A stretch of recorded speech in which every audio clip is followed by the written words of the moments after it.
Good morning, guys. It's Crystal and Kelly, and we are here for another awesome week of Learn to Blog information, sharing it with you every Tuesday morning at 10 a.m. Central Time on Google+.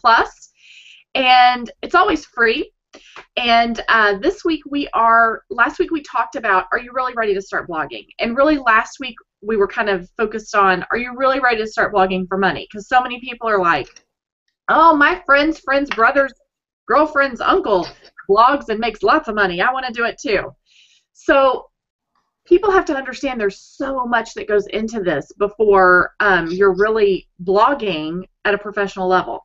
So we ran out of time last week. We only got halfway through our content that we were sharing. And so this week is part 2 of that. And I mean, it's just really answering the question, can you handle it? Before you dive in deep to something that requires so much of your time and so much passion, can you handle it?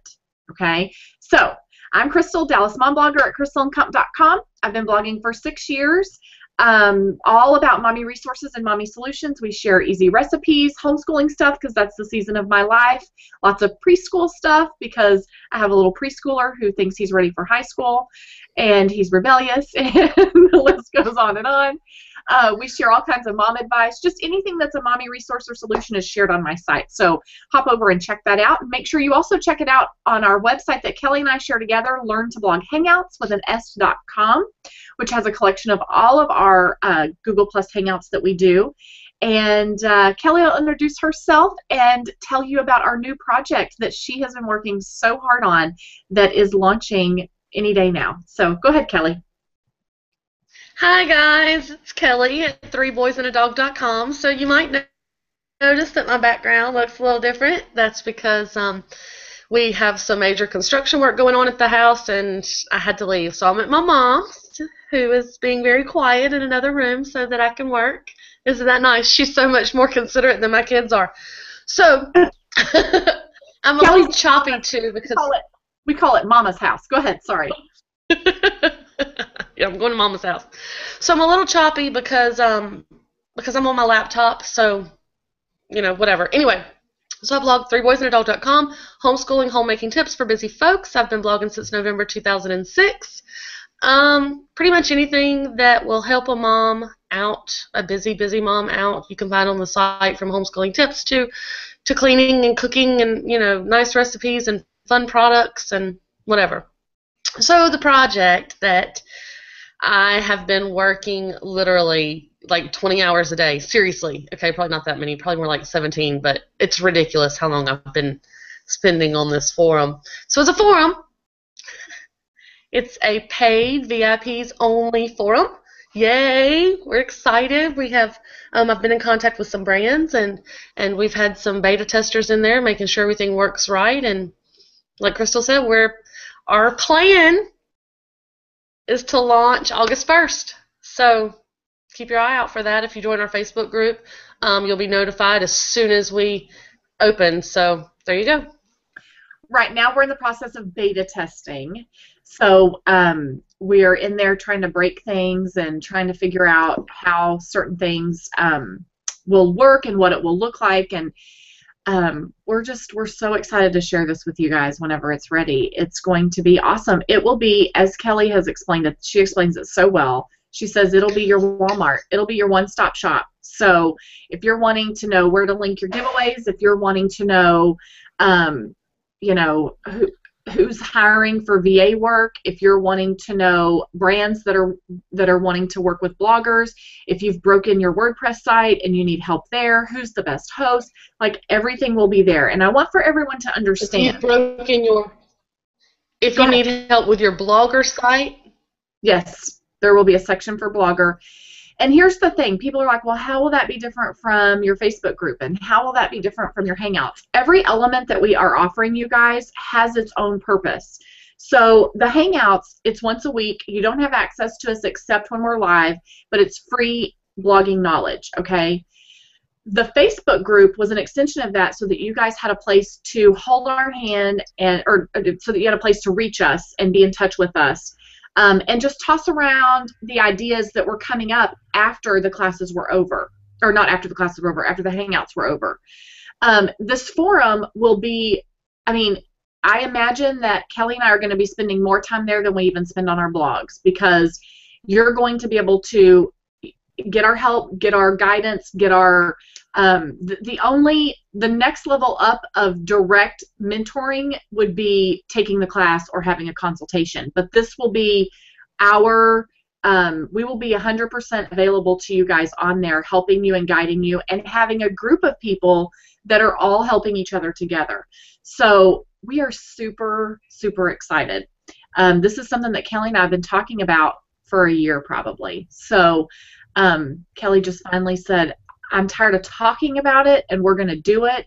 And I'm like, I know nothing about forums. So she's making it happen. She's doing a great job. So today we are going to focus on, can you really handle running a blog? And whenever I shared the event, or Kelly shared the event over on Facebook, some girls who have been blogging for a long time said, what if the answer is no? Well, you've been blogging for a while. So you are very well aware of everything that goes into making this blog work and run.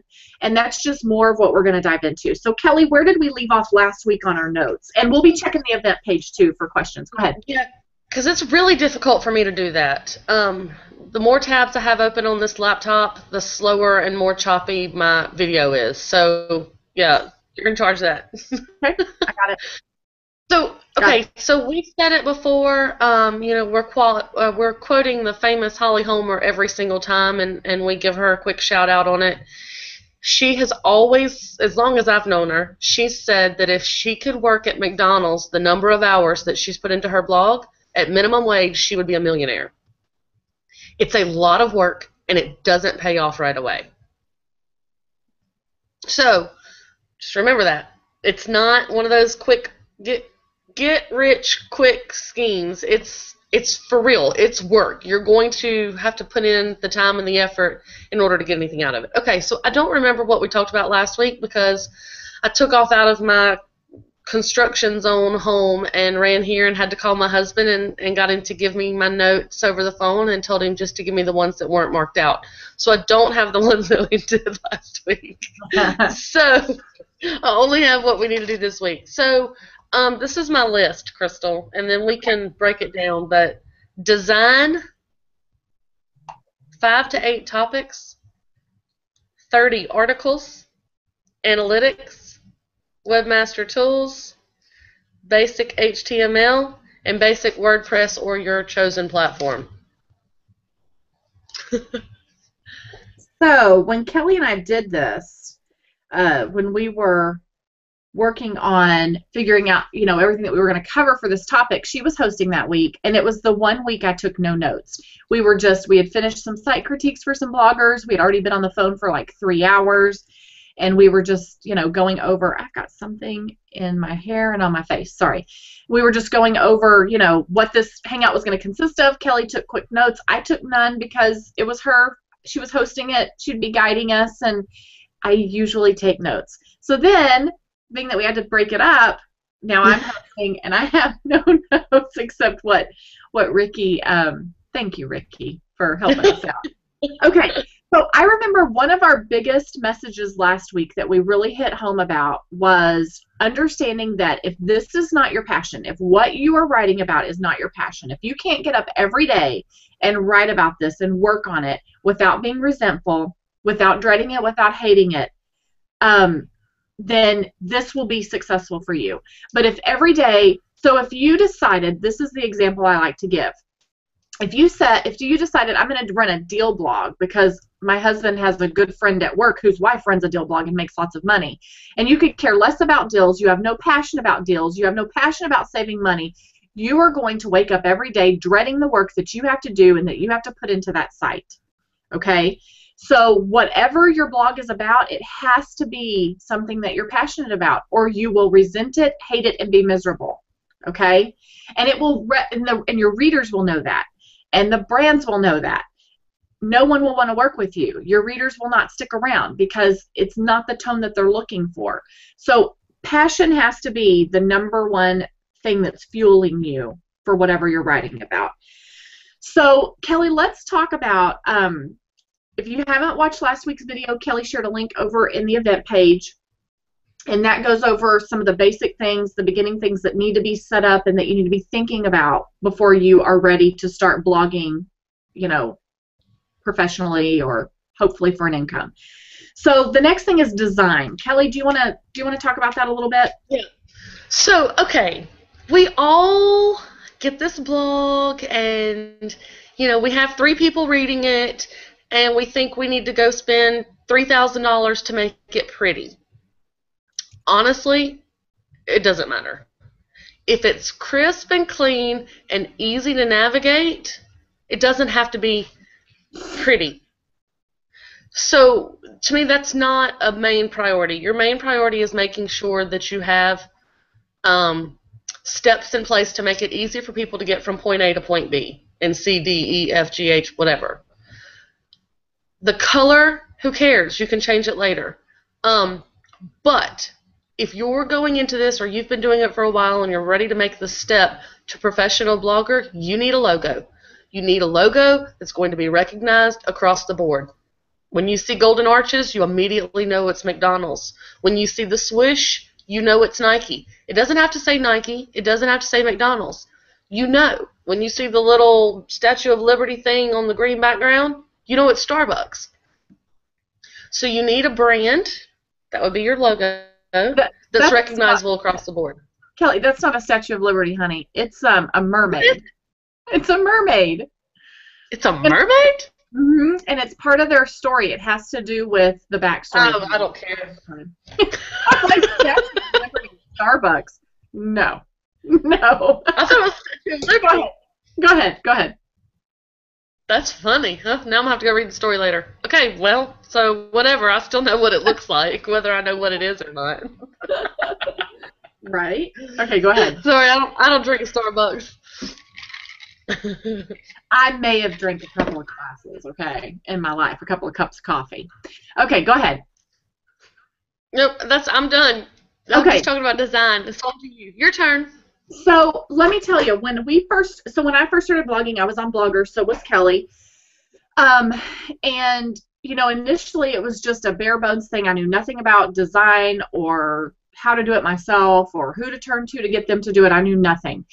And the very first time that for a while, for probably a year, my blog, which was still a Blogspot blog, had no real design at all. And then finally I paid someone, such a little amount of money to create my header and to kind of make my site all match and be cute. And at that time, very scrapbooky themes were kind of in style. And headers that were, the size of your whole screen was kind of what people were doing. Now I know, all these years later, and I wish I had known at that time that, a cleaner, crisper, more magazine-style look is what's going to be more user-friendly for your readers, and it's going to be more something that you can monetize easier because you have more above-the-fold space, which Kelly and I talk about from time to time in these hangouts. So, really just a 2-inch header is something that you can easily get someone to create that and incorporate your logo. And what Kelly has said is so important because that's part of your branding. And that's what people are going to see when they start recognizing you, when you're commenting on other sites, when you are talking to them and building your social media out on Facebook or Google Plus or whatever. Everything that you're doing, when you're sending out when you're putting your images into your blog post, it's all going to have your brand on it. So it is important that you figure out where you want to start with that logo so that you can incorporate it at the, within your blog, within your social media, etc. But that's probably the biggest takeaway with design. Know that over time, as you make money off of your site, you can take that money and invest a percentage of it back into your site. So as you're doing that, then, a year down the road, you can maybe do a revamp with a little bit better design or whatnot. But in the beginning, don't think that you have to take grocery money or you've got to have your husband who's, giving $200 or $300 so that you can have this great, fantastic design. Understand that there is a bare bones way to do this, without breaking the bank, but still having a nice, clean, crisp look. What are you laughing about, Kelly? I'm laughing at my mother. Why? She's got something on the stove and it's boiling, and so I let her know that it was boiling, and she's come in here to get a lid, and you can hear she's trying so carefully to be quiet, and she's pulling out pot after pot, and you can hear just this little bitty clank. I'm just laughing at her. Sorry. What's boiling on the stove? Is she making tea? Did you feel like you need it? She just turned it off. What is she Bless boiling? her. Is it breakfast? No, it's probably supper. I don't know. Or lunch. But anyway, okay. Sorry.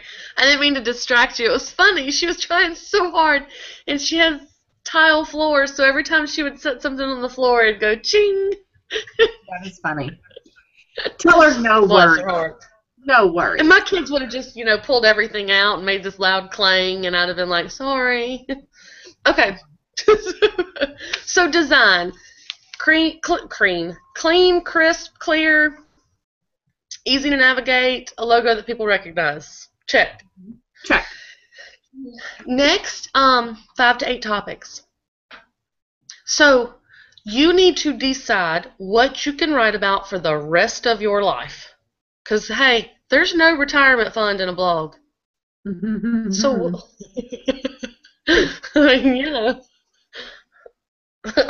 So 5 to 8 topics. So you need to come up with your plan, your niche, your idea of what your blog is. And then you need to come up with 5 to 8 topics. And what I mean by topics are homeschool. Okay, so mine is a parenting resource site. So I have homeschooling. I have kid-friendly travel. I have in the kitchen. I don't know what else I have. Deals like how to save money. And I have homemaking. So those are and parenting, I think. I don't even know. I'd have to go look at my site. So those are my main ideas. Those are my umbrellas. If you write a very niche-specific topic, so maybe you write about gardening. So your main things would be maybe gardening in the fall, winter, spring, summer, whatever. Or maybe it would be indoor gardening and outdoor gardening, and maybe it would be gardening. I don't know, tools. Whatever. Gardening tools, yeah. Gardening, whatever. I don't garden. I don't know. Once you decide what topic you want to write about, then from there you're getting the overall picture, and then from there you're breaking down those layers, those topics that you know that you're going to be interested in talking about. And as you get started and start writing as long as you're writing consistently. So we've run into some people lately who have had a blog for 2 years or 3 years, but they don't write consistently. So Webmaster Tools and Google Analytics is not going to give us a really good picture of what that blog is about. But, start with your basic ideas of what you want to focus on. Here's your overall umbrella of what your site's about, and then here's the topics that you intend to write about. And from there, you're going to, so that doesn't mean that your site's never going to morph into something else. That doesn't mean that, the gardening can't eventually lead into landscaping and into outdoor living and whatever. But just understand that you have to have a place to start, because you have to have a dedicated selection of topics that you're consistently writing about, so that you're building some authority on Google, and so that you're building some authority with your readers as being the go-to place for those topics. Go ahead, Kelly. Yeah. I agree. So if you just write about gardening, it doesn't mean that you can't go into outdoor entertaining, because once you have this gorgeous garden all set up, whether, not like a vegetable garden, like a flowery, pretty garden, so then you could go out to outdoor entertaining, and you could easily do recipes that are made on a grill, or that are made in a stone, whatever, fireplace thing outside. So absolutely, but you just have to decide, and then you have to make sure it fits. We've said it before. I don't know exactly what hangouts we've said it on, but I've said it before. You will never find me writing about Firestone tires. I don't write about tires. I shouldn't say never, because I guess I could if they were this big safety thing about how you needed to use those for your kids, but whatever. Exactly. I bet you're going to write about tires, and we're going to say, told you so. But Make your plan, and then you need to stick with it. So if somebody contacts you, if you write about gardening, and somebody contacts you and wants you to do Invisalign on your site, and they're going to pay you $7,000, well, it's good money, but it has nothing to do with your site. So number one, it's going to confuse your readers, and it's going to turn them off. It's going to be very obvious. You only wrote about that for money. That's not what your site is about. Number two, it's not really going to help the company in the least, because people don't come to your site for that type of resource. They come to your site for gardening resources. So number three, it's going to make Google go, whoa, what's happening here? This is not what I thought this site is about. Mm-hmm. So find your topic, your niche, your plan, and stick with it. I was going to say, Melissa Will says, Kelly, could you make garden blogging sound more boring? So I don't know if she thinks we're making it sound boring, or if she wants it to sound more boring so that she doesn't have any. Melissa writes about gardening stuff, so either she's trying to keep competition at bay, or we are really missing the mark with gardening. But she has a Sorry, I don't garden. Huh? I said I don't garden. I know. I wish I could. Melissa could come to Texas and teach me how to garden. I tried to have a garden a couple of years ago and just couldn't do it. And then Allie says, should we be including our site's name in our logos, or should we be trying to figure out an icon or graphic only logo? Either or. So I have my quote-unquote logo. Okay, so I just want to refer back to McDonald's real quick. McDonald's has their logo. Their logo is McDonald's. If you go look, it's written with the same font in the same colors. It's the same. The whole McDonald's thing is their logo. The Happy Meal logo has the face with it. So their logo is all the same, but then they have an icon. So Nike's the same thing. Their logo is the Nike with the swoosh under it, same font, everything like that. That's their logo. So I guess really it's their icon. So their icon is the swoosh. Their McDonald's icon is the M. I would definitely have your name in your logo, and then have an icon that is your whatever icon. My icon is my Y. My Y is my icon. It's a slingshot because it's boys and, you know, whatever. So she uses it as her favicon, right? I do. I use it as my favicon. Everyone know what a favicon is? Yes. It's that little, when you open a new browser, so like when you open Facebook and you look up at the tab and it's the F in the blue square, or if you open up Crystal & Co., it's one of my little bubbles, my multicolored things, that's the favicon. So you're thinking about those, that's part of your branding. So you're thinking about how you're incorporating those elements of whatever you decide for your logo to be. And there's different approaches. You know, if you have a budget and you can spend money designing a site, okay. But if you are Kelly and I, when we first started all of this, I mean, like when I met Kelly, and she's the one that told me about the lady that could design my site on Blogger for pennies. And I was like, thank you. I've been wanting a design, but I had no money to put into it at all. So these are just, we're sharing with you the very basic things that you need to consider. If you have an unlimited budget, obviously go for it. Knock yourself out. But, you know, we're trying to help people no matter what place they're at from a financial standpoint to get started. Go ahead. Yeah, I mean, I absolutely was. I was at the point of, okay, I can pull out $100, $200 to redesign my site, but that means that, you know, my kids are going to have to continue wearing those shoes that have holes in the soles of them, you know, instead of taking that money to go buy new shoes. I mean, it really was either or. Either I spend it on myself that's on my blog that's not making any money, or I spend it on my kids or my husband or my house. So, you know, I get it. We all get it. We totally understand it. That's why I wanted to say that the design isn't nearly as important as the navigation ability. Mm-hmm. Mm-hmm. Okay. So once you have your 5 to 8 topics that all fit your main niche, your main idea, thought, plan, whatever, then you need to, before you ever check mark the little thing that says to have Google index your site, you need to have at least 30 articles, at least 30 posts written. If Say that you're again. planning to start, Say that again. 30 blogs written before you launch your site? before you allow Google to start indexing it? Absolutely. I thought you meant before you launch your site. Sorry, I was reading comments and I'm like, 30 blog posts written before you even start blogging. I thought that's what you were saying. Go ahead. I'm sorry. So, I mean, obviously it depends on what your plan is. You know, if you're just starting like most mommy bloggers start and it's just this journal and, hey, I want to try it and see how it goes, fine, do it, go. But if you're planning to start this site or you're planning to take your site into a professionally done whatever site, then you need content. You need content before you can start saying, hey, come look at me, I'm awesome. Before you can say, hey, you need to advertise on my site because I'm wonderful. You need content, and you need great content, and you need to make sure that all that content, or the bulk of that content, if you already have tons of blog posts, you need to make sure the bulk of that content fits your niche. So back to that 30 article thing. When I start scrolling through your site, the last 30, if you already have a ton, the last 30 articles that I look at all need to fit your niche.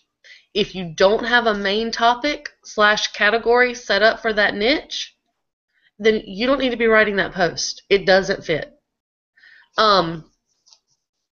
So, you know, obviously you can have subcategories, but the subcategory has to fit into the main category or else it doesn't fit. Uncategorized means you have no idea where to put that in your site, so it doesn't belong in your site. And that was... Well, I You were was going to say something. Go ahead. Right. If you have to create a new category for one blog post, you need to really consider if that is something that is truly part of your site and part of your brand and part of what you're writing about. So just think about that. And there, you know, like when Kelly says she could never write a blog post about tires, I beg to differ. There is a way to work that in if it's about safety and parenting. Now, if it's just about your car and the aspect of tires, then that's not going to naturally fit into your site. So, but I really want you to understand that if you have to create a new category for a blog post, you need to really think about, is this part of my vision? Is this part of my brand? Or is there a different way to approach this kind of thing? And there was something else I was going to say, Kelly, when you were saying all that. Let's talk about, so once someone is ready to force Google to scan and index their site, how do you recommend they go about that? Okay, so number one, in Blogger, I have no idea. But in WordPress, if you go to your WordPress dashboard, general, I don't know, it's one of those. It's either general or discussion, something like that. There's a little check mark that says, allow Google to index your site. So you have to check mark that. I know that one blogger I was helping said she had never ever gotten any kind of information from Google at all, ever. She had never received any search engine traffic from Google, and she had been blogging for like 4 years. Well, it turned out that the person that set up her site for her never unchecked that, so it had never been indexed by Google. Mm-hmm. Wow.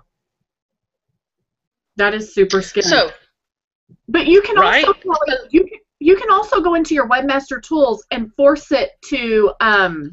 But you have to make sure that that thing is undone, because if you don't have that thing undone, then your entire site has a code on it that blocks bots. And if it blocks bots, it blocks Google. So even when you go into Webmaster Tools and you force it to index your site, it still can't because you have that thing that blocks the bots. Well, so that's another reason why this forum will be so great that we're creating, because we'll have a place that, no, I'm seriously thinking about this, because we will have a place where people can say, this is who designed my site, they did a fantastic job, and you don't have to worry about, I don't know who designed that person's site, but were they really savvy with how blogging works, or were they just somebody creating a graphic for her and setting it up because they had helped somebody else set something up before? So we will have this place that you can come to and say, I mean, I will still be recommending the person that helped me when I was on Blogger that Kelly and I both used, Diana Rambles. Is that her name? That's right, Yep, right? Diana Rambles. She still does Blogger sites as far as I know, and you better believe it that that name is going to be listed as somebody to help you with Blogger, because I get it. What you guys have to understand is, just 5 years ago, I was sitting here, I wanted to blog, I wanted to do something, I wanted to maybe be able to supplement our household income at some point, whatever, and I had no one to help. There was like no one that would answer my questions, and I'm sure that I was just, you know, my questions probably weren't even presented correctly when I would email them.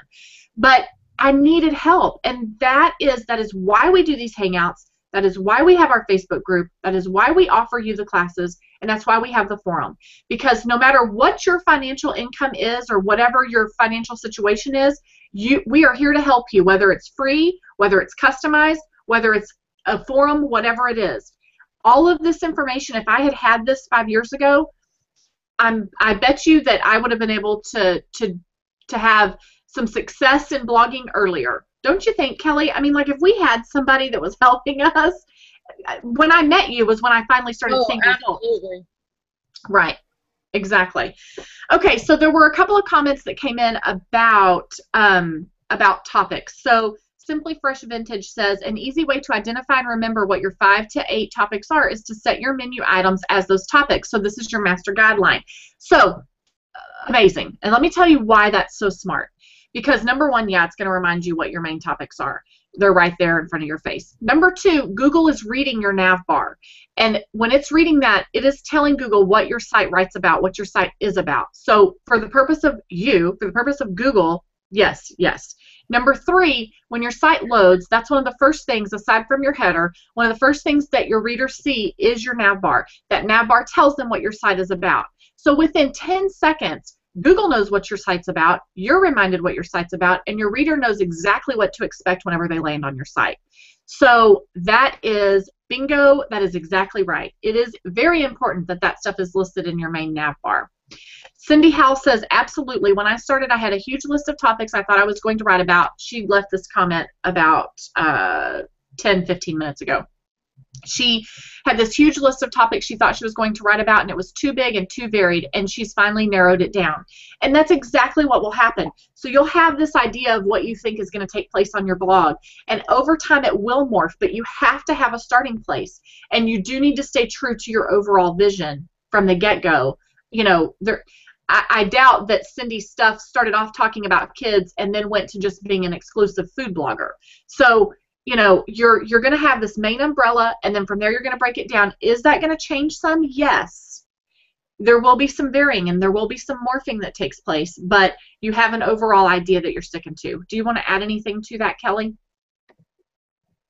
Yeah, back to the whole I cannot talk today. The overall idea. So if you want to write mainly about recipes, that's your main idea of your blog, you have to also think outside the box. Just because you write recipes on your site doesn't mean that the only post that can ever go on your site is a recipe. You can write tablescapes. So now I cook and I want to have a party.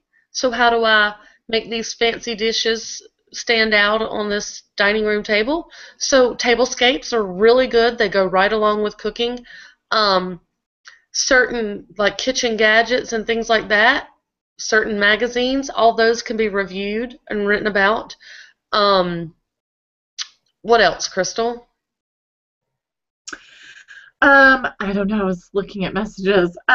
You're right. Like party, but I mean entertaining in general.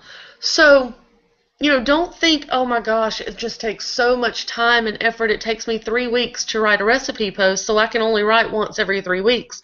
Don't think that. Think outside. How else can you get content on your site without having to spend 3 weeks testing a recipe and changing things to try to make it right? Right, and you'll see that once you start sharing things, how are your readers engaging with that? So, you know, yes, you could work tablescapes into that niche or into that overall blog topic. And then in turn, you may be shocked at how well that content does on Pinterest, how well your readers engage with that, how the page views that you weren't expecting for that. So from there, that'll start generating more content. You'll start coming up with more ideas for content for that as well. As people leave comments, that's going to help you come up with more content as well. But understand, there is going to be some morphing that takes place throughout the life of your blog. Well, as your life changes, as you go from cooking, so for a food blogging, dude, I'm telling you, I didn't have enough sleep last night with all the doors open and whatever. I can't even talk today. So as a foodie blogger, right now you might have 8 kids. So most of your recipes, or the bulk of your recipes, are about kid-friendly dishes, and they're about cooking for large groups of people. But as you get older and your family leaves the home, your recipes are going to change to cooking for 2. So even with that, it's going to change. Crystal writes a lot of preschool stuff right now, but eventually her kids are not going to be preschoolers anymore, and she's going to be writing probably a lot of high school stuff. So it is going to morph, but the main idea is going to stay the same. Right. Well, and that's exactly right. When I first started blogging, and I won't even say when I first started, it was just a journal kind of thing. When I started blogging intentional, preschool and homeschool stuff was not even on there. And what happened was we decided to homeschool. So from there, it wasn't just about educational resources, because I kind of shared educational resources since we had a dyslexic child. So then it moved into, this is what we're doing in homeschooling, which then led to, here's some printables that you can do with your kids, which then led to, I couldn't find good preschool, or I couldn't find the preschool stuff that I wanted. So we started creating that. So that is that natural progression, okay? And Kelly's right. In 5 years, I'll probably be writing about lots of middle school and high school stuff. And, but that's a natural overall progression that starts with, it's still all educational. No matter how much those seasons of my life change, that's still there. Okay, go ahead, Kelly. Okay, so get your articles written. Make them great articles. Make sure they all interlink. Do some landing pages. Get some content on there before you start promoting it heavily to, brands and advertisers and ad networks and affiliate networks and things like that. Then, okay, that's not then, because this isn't in this specific order, but you also need to have Google Analytics set up, and I highly suggest doing it from day one. If you do not have it set up, you need to go set it up. I realize you might not like Google Analytics, but it is the industry standard. And if you want to work with other companies, other brands, even some other bloggers, they're going to ask for your Google Analytics. And some of them, when you get to a certain point, you have to prove that you're at that point. So they actually want screenshots of it. Right. Well, and Kelly's right. It is so important to have Google Analytics installed. I ran my blog for a year probably without it, and that was one of the first things when I met Kelly that she said, you've got to make sure this is added. I got it added, whatever. Because you need to know where your content is, where your readers are coming from and what content is doing well. You may think that this blog post is doing well, but you really have no idea until you look within your Google Analytics. And then Webmaster Tools, that was just another thing to have to learn. I was not interested. I was not interested in learning more about Webmaster Tools, but once I realized the information that was in there and how vital it was, because that's essentially the search information that people are using. You can't ask every reader when they land on your site, how did you find me? What was your keyword term that you used? Webmaster Tools will tell you that. It will tell you exactly how people are landing on your site, where you are landing for those impressions, where you stand within the search engines. It is huge, vital information. So, and that's just the search queries. It'll also show you how your site looks to the bots. It'll show you if you have broken links. It'll show you how many pages have been indexed. It'll show you what links you have within your site to other pages in your site. It'll show you what links are coming to your blog from other blogs. It gives you everything you need to know to analyze, to grow. Yep. It's important. It really is. So the topic of this is, are you really ready to blog, or can you really handle running a blog? It is so important that you understand that all of these elements that we're telling you about are really vital for having a successful site. And that's why we say, can you handle it? Because there's so much that goes into this. And all of these elements are needed. So, for me, I fought Webmaster Tools. I didn't want to do it. And it took Kelly working with me, and us working with other bloggers and teaching other bloggers how to use it before I really was like, yeah, this is totally, finally I saw the big picture, and I'm like, yeah, Webmaster Tools is something you can't live without. Did I really want to take the time to learn it and learn how to utilize it? No. But now I know that I check it almost every day. But you're checking it minimum, I say you should check it every week at a minimum. Just because you need to know what's working and what's not working. And I understand it's just another thing to have to learn, but if you want to be deliberate and have results, you've got to use these tools that we're telling you about. And Webmaster Tools and Google Analytics are free, so don't think that, that's not something that you're going to have to dish out any money for. Do you want to talk any more about Webmaster Tools and Google Analytics, Kelly? Is that pretty much it? Okay. So basic HTML, what do you want to say about that? Okay. Honestly, if you're planning to work on a platform that you have to know HTML to use, you need to know some HTML. You don't have to know everything, but you need to know the difference in BR and P, and you need to know how to do those things. It doesn't mean you have to do them, but you have to be able to look at the back end of a site into the back end, like where you have the text view and you have the HTML view. You need to be able to look at that HTML view and find your image to see why it's not showing correctly, to see if you have something wrong, if or WordPress messed something up, whatever. You have to be able to visually see that. You don't have to necessarily write it all the way out, because I don't remember. IMG equals whatever. I have to look it up. But you have to understand what you're seeing. Right. Just like the other day, someone within the Facebook group said, I've got this extra line, or I forget what her exact issue was, but there was something wrong with her with her blog post, and she says, all I did was copy and paste it from an email or a Word. I think it was from an email. And we're like, that's exactly why. You cannot copy and paste HTML from an email into a blog post and it work fine. There's some encryption there's something that happens along the way that messes everything up.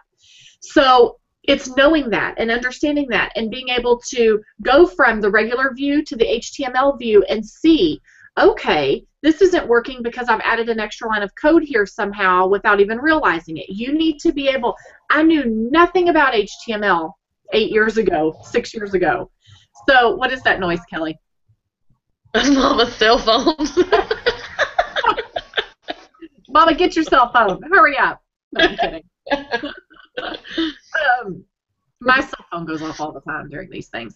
Anyway, so it is important to, and when you have a group of people that can help you understand what this is, I can't tell you how many times I've gone in and, made something bold or made something a header 2, and then the coding is messed up and it's made everything below it part of a header 2 as well. Well, I could either start over, open a new blog post and start all the way over, or I could go to my HTML and try to figure out where that code's messed up. And it's a progression. You're not expected to know any of this stuff outside of the gate. You're not expected to know how to do every bit of this. Seasoned bloggers are there to help you. Resources like our Hangouts are there to help you. Communities with other bloggers, that's part of why having a tribe is so great, because there are people who have been there. You're not the first one to mess up a blog post and to not understand all of the HTML. And so that's why it is so difficult to grow in the blogging world working in a silo. And having a group as a tribe, or just knowing other people, or being members of groups where you watching Hangouts like this, it is so important so that you're spinning your wheels. Or you could Google it and say, what does this code mean, or why is this code happening? But you're going to have to be savvy your level of openness to become savvy with HTML needs to be there. Or you're going to be hiring that stuff out all the time. You're going to be contacting someone and paying them $100 to fix something, and you're going to be waiting 3 days to get it fixed. So just a willingness to learn the basics of HTML is really important. And honestly, as you have your site and as your site grows over time, that's a natural thing that will happen. You just have to be open and willing to it. Don't you agree, Kelly? Oh, yeah, absolutely. So Rachel Martinez says, is the hope that your readers, I cannot talk, I'm really getting frustrated. You need sleep. Is the hope that your readers will morph with you, or will that morph cause readers to leave and new readers come? Okay, so let's think logically. If Crystal is going over the next 10 years from preschool to high school, then technically her readers would probably do the same thing because their preschool kids are going to grow up as well. However, things change, people change, and your readership, what is it that Tip Junkie says? Teach your readers how to treat you? No, about your readership changing. I don't remember what she says about that, but it's something about you get new readers every month or every 3 months or every something. Yeah, well, yeah, you're constantly new blogs. I think the life of a blog, 6 months is equal to a year. So every 6 months, new blogs are being created, and every 6 months, readers are evaluating and saying, "Is this?" I think that's what you're getting at, right? Yeah, you totally weren't listening, were you? No, I was listening to your mother's phone ringing. I was thinking they tried to call her on her cell phone, and now they're trying to call her at home. And then my phone was ringing. Go ahead. Okay. So did you miss the question? Yes. Question for 200. Rachel, is the hope that your readers will morph with you, or will that morph cause readers to leave and new readers to come? Okay. Well, and I heard you saying that if you're writing about preschool stuff and then you're morphing into elementary and then you're starting to also write about middle school and high school, the people that have that preschooler, they're also growing with you. So their kids are growing and they're looking for those additional resources that you're looking for as well. But all of your preschool stuff is still on your site, and new readers are going to be searching for that preschool content too, because people are constantly having babies who are growing, and now they're preschoolers. So that's a natural progression. I think the time that your readers are not going to follow you is when you revamp and say, no longer writing about parenting, I've decided to make this a celebrity blog where I talk about celebrity gossip. So that's a time where you're totally changing. That's not a morph. That's a total change, and that's when your readers are like, okay, they're clearly either into it or not into it. They came to you for parenting stuff. Now it's all celebrity gossip, not in. So that's the kind of situation where you're going to lose people, in my opinion. What do you think, Kelly? Absolutely. So I had a deal site, and it was all these deals and coupons and specials, and it was like this continuous thing. And then I combined all of my sites, and what happened was I quit doing the number of deals that I was doing because that wasn't my plan anymore. I quit posting every hour when new coupons came out because that wasn't my plan anymore. That was a major change, but I kind of morphed it because I still do give the deal resources, just not as many and not as often in a totally different format. So I lost some readers. I lost readers that wanted that hourly, but I gained so many more that did not want 40 posts a day coming out of a blog, that wanted it all consolidated that they could look at quickly, easily, click what they want, and move on. So yes, I lost some, but I gained some as well. And that deal site only had, I don't remember now, but like 50,000 page views a month. And this one has, 4 times that. Right. So you're going to lose readers. People, I know myself, I'm really interested in something for a while, and then I'm bored with it and I'm ready to move on to something else. So any site that I read that contributed to that interest or hobby or whatever, I'm not reading those anymore because I'm not interested in doing that anymore. We're working on our house right now, so I've been reading a lot of DIY sites.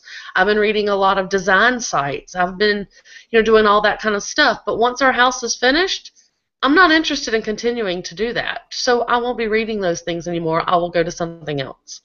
Probably entertaining, because then our house will be all nice and pretty and we can have people over. Well, and let me also say that you will lose readers. I lose readers every day. And that is, I'm telling you this to be transparent and honest. So with my news, or with my email, my RSS that goes to email boxes every day, I can view reporting that shows how many people are unsubscribing. And whenever I was using Google Reader, FeedBurner, when I was using FeedBurner, it would email me when people would unsubscribe too. So yes, I have this list of 13,000 people who subscribe to my site, but it's constantly fluctuating. So even though 100 new people may sign up today, 3 people decided that they no longer care about what I'm writing about. And you have to understand that that's going to happen. With growth, you're making yourself vulnerable to being rejected. You're making yourself vulnerable to people being unkind to you in comments. You're making yourself vulnerable to people disagreeing with you and bashing you and sending you emails telling you how much they think you're horrible at X, Y, and Z. And so you need to understand that with all of this growth, you're going to lose readers. Is it because they're not happy with the fact that you've been writing a little bit more about preschool and not so much about dyslexia? I don't know, because we don't know the reason why they came and signed up. But just understand that that's natural and normal. And just because you lose 5 readers a day, you gained 95 readers in new readers that are interested in your content, that are going to be pinning and sharing and telling their friends about it and forwarding the email feed to say, friend, look at this, you could use this in your homeschool curriculum or whatever. So just understand, Rachel, that not everyone's going to love you, but there are going to, even though there are tons of people reading your site, just because a few people decide today that they don't like the vision that you have or the way that you're taking your site, if you have to be true to what you're doing. And there's thousands of blogs to read out there, so they'll find something else to read. I'm not trying to be rude or mean, but honestly, just understand that you can't make every reader happy. So if you do lose readers, why are they leaving? Don't know. If you start losing 100 readers a day, then you have an issue, and then you really need to assess and look into it. But anything you want to add to that, Kelly? Yeah, we always say, we did a hangout the other day, a few weeks ago, a couple months ago, about authenticity. And in that we said write for your readers. And you need to write for your readers, but we don't mean, I don't mean I have to write for Crystal. I have to write for the readership that I want to have on my site. So I'm not writing for a particular person that's going to email me and say, I hate you because you don't write any more Rotel recipes. Well, there's plenty on there. Go find them. I don't write for that person. I write for people that are looking for kid-friendly recipes in general. Mm-hmm. I'm trying to find that authentic post. I think we did it. It wasn't the other day, honey. It was back in November. Almost a year ago. So I am going to grab it and go put it out in the event page. All right, so the last thing is to know your platform. And obviously, sorry, I'm going to holler at my parents like I do at my kids. Guys, I'm just kidding. Mommy's on a conference call. You need to have some basic knowledge of your platform. Take the time to read the manual.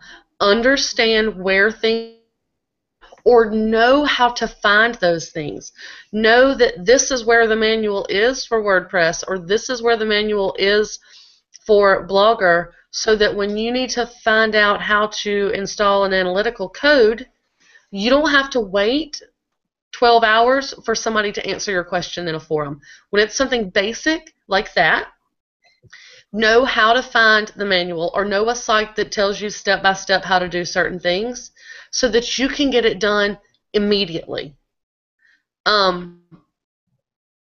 So yeah, that's our last little thing on our list is know your platform or know how to find out things about your platform. And I don't mean never go to a forum because you have questions, because I will go to a Facebook group in a heartbeat when I have questions. After I have looked in the manual or looked on a site and I can't find the answer.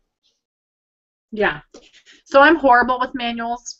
I don't even keep them. Like, I have questions about my camera. I have no idea where my manual is. So Kelly always says she's honest when she tells you, go to your manual. That's what she does, the first thing that she does.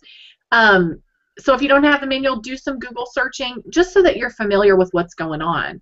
And if you don't have a budget to have someone else fix it, then you're going to need to have the knowledge to know how to fix it and find it online, whether it's in a forum or in one of our hangouts or whatnot. Outside of that, if you are someone like for me, I don't want to spend hours researching something that I have no desire to fix, and I could pay someone $10 to fix it or whatever it is. But if you don't have that budget to do that, then you do need to be able to research it and find the answers for yourself to fix it. But no matter what, having the basic understanding or acknowledging and understanding the basic mechanics behind how your blog works, it is important. It is important to get in there and, you know, see how to add a topic to your nav bar and how to search for specific words for, you know, how to sort your posts and find the content that you wrote 3 years ago and see if categories need to be updated or whatnot.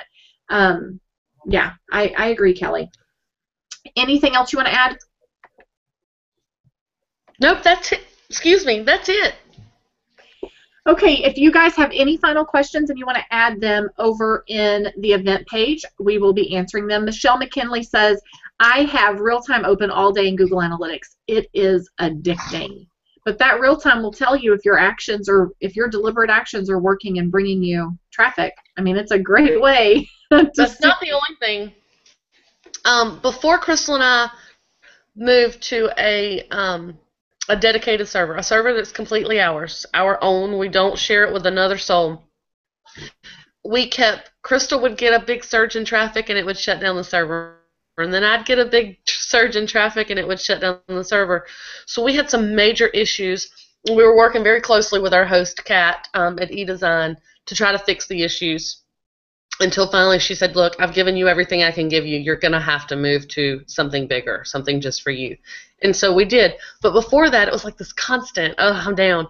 And my host gets a notification if something happens to one of her servers. And before she would get the notification, and she gets it like within, I don't know what she said, like 30 seconds of it actually going down. So before she would get that, she would get a notification on Facebook that said, we're down because from me or Crystal, because we have our real time open all the time, and when that real time went to 0, it's like, oh, and we look, sure enough, we're down. So we know all about having real time up. Right. Well, you know, there will never be a situation where, well, I can't say never, but there will likely never be a situation where my site's been down all day and I had no idea. Because if I'm home, I am either looking at analytics or I've got the site open and I'm constantly doing something. Ouch. So, you know, maybe an hour will go by and I'm like, oh, I didn't realize something happened. But there will never be all day where I have no clue what's going on my blog. But even then it won't, because Kelly will say, Crystal, we're down. Yeah, that's true. That's very, very true. So Rachel said, thanks for the reply. I just wanted to be sure I didn't have to commit 100%, which was why this title, Can You Handle Running a Blog, spoke to me. I'm thinking, can I handle talking about life on the farm forever, especially if we leave the farm? But having multiple niches can bring readers, and if the farm niche leaves and my life progresses, my readers will too. Exactly. But life on the farm, man, there's so many topics that you can write about under the life on the farm niche. Mm-hmm. Yeah, there really is. I mean, look at, and I hate to, like, Pioneer woman. yeah, look at Pioneer Woman. So even though her overall thing is becoming an accidental country girl, she writes about homeschooling, she writes about food, she writes about cattle, she writes about the days on the life of a farm or on a ranch. Just think about that and see how you can take all of that information and put it into one overall umbrella. What is your main overall message, and how are you sticking to that and being consistent with that? I had something else I wanted to say too, but I don't remember what it was. I had another topic that I was thinking about. So next week, one thing I wanted to say way earlier, you said you have to write consistently. Yes, you have to write consistently, but we don't mean that you have to write every single day. We don't mean that you have to write 3 posts a day. I know people kind of get overwhelmed when Crystal and I say that we have 3 posts or minimum 2 posts a day going on, and they're like, oh gosh, I could never do that. I struggle to do 1 a week. If you only do a week, that's fine, but don't skip a week. Always do 1 a week. If you do 2 a week, fine. Always do 2 a week and do them in the same time. Not the same time of day necessarily, but so I know on Tuesday you're going to have new content. So on Tuesday I need to go see what you have. And on Friday you're going to have new content. So on Friday I need to go see what you have. Right. It's about being consistent so that your readers know what to expect, but also understand, yeah, you can just write once a week, but you're going to struggle more to rank for the words that you're working on because Google needs lots of content that says you're the authority for that topic or for that keyword. So just keep that in mind. But you definitely need a routine. You have to also understand that it's just like raising a bunch of kids. People say, how do you handle all these kids? Well, I didn't just get a bunch of kids one day. I didn't just reach a place on my blog where I was writing this many times a week. It's a natural progression that took place. And I have built myself up and built my daily routine up to be able to handle posting 2 times a day. Kelly posts 4 times a day during the school year. I have no desire to do that, but she has a regular routine that she's used to and that she's gotten her readers accustomed to, and it works for her. She's also a big planner. She plans in advance. So she's really good at that. If that's not your personality, then that's not going to work for you. So don't make this hard on yourself. Don't think that you have to live up to our expectation or anyone else's expectation. Other than what your reader expects. But if you make it clear to them, like on your About page, you could say, you can expect a post from me every Monday, Wednesday, and Friday. Or you can expect a new post from me Monday through Friday, whatever it is. What were you going to say, Kelly? Nothing. Okay. We're done. We're done. So listen, I have a topic idea for next week. Actually, Michelle. I'm burning up. Are you? I'm so sorry. Michelle McKinley is the one that suggested it, and we've talked about it before, about doing a post about editing photos, doing a hangout about editing photos, and specifically she had said, and this is so true, like how to use Picnic, I could screen share and show, not Picnic, PicMonkey, it used to be called Picnic, when Google owned it. Anyway, so showing, when I edit a picture, this is my process and this is exactly what I use. Here's the other options within PicMonkey.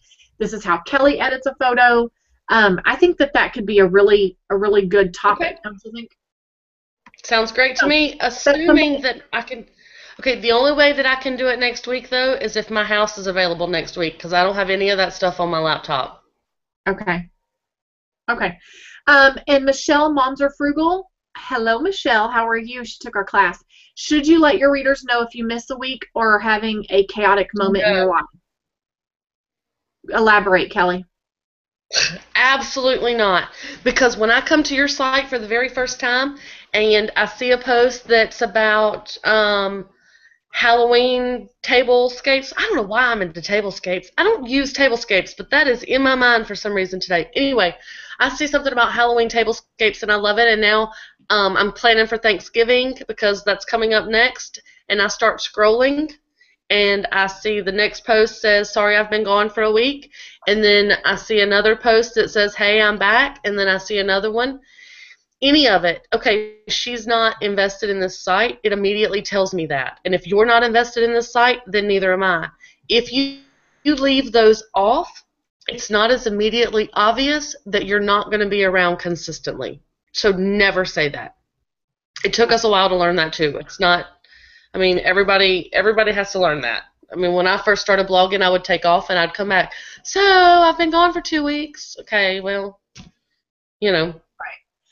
Well, and even if I don't see that, sorry, the screen just froze in a really bad way. I was rolling my eyes. If I come to your site and it's my first time to see your site, and just a month ago you said, sorry, I was missing, sorry, I've been MIA, and now you haven't, that's your last post and it was 2 months ago, I'm not going to come back and read, because there's somebody else that's writing about the same content that's current. Unless I really love your personal stories, I'm not going to come back.